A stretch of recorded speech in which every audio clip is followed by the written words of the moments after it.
Heavy rainfall and possible flooding is expected along the Texas Gulf Coast and possibly in central Texas as Tropical Storm Nicholas inches closer.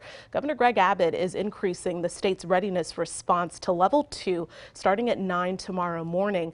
Several state resources have already been activated, and those include divisions of DSHS, Texas Parks and Wildlife, and the Texas Military Department.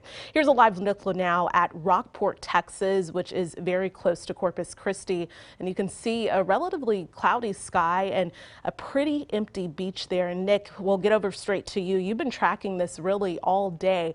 What's the main concern now, though, with Tropical Storm Nicholas? So rain is the primary concern, but a recent shift in the track means that some gusty winds are going to be possible even here in central Texas. This is the latest on Tropical Storm Nicholas that formed this morning.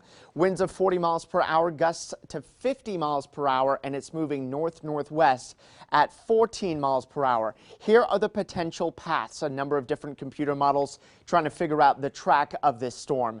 An eastward track, meaning these eastward lines, would take the rain and the wind farther away from central Texas. The westward lines means more rain for us and also more wind. The National Hurricane Center just updated their expected track for Nicholas, and they're believing that more of a westward path is possible, which would mean more wind and more rain for us.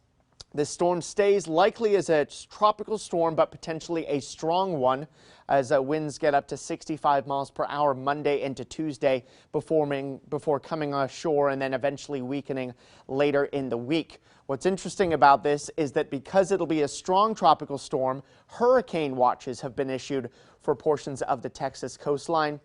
It's still more likely to be a tropical storm, but can't rule out the possibility of a low-end Category 1 hurricane. You can see all the tropical storm warnings in effect for portions of the Texas coast there in the red coloring, but tropical storm watches have been issued too, and that actually affects us here in the KXAN viewing area because Fayette County is now under a tropical storm watch, and that means that the potential exists for gusty winds along with the rain. We'll nail down more of the local impacts coming up in First Warning Weather.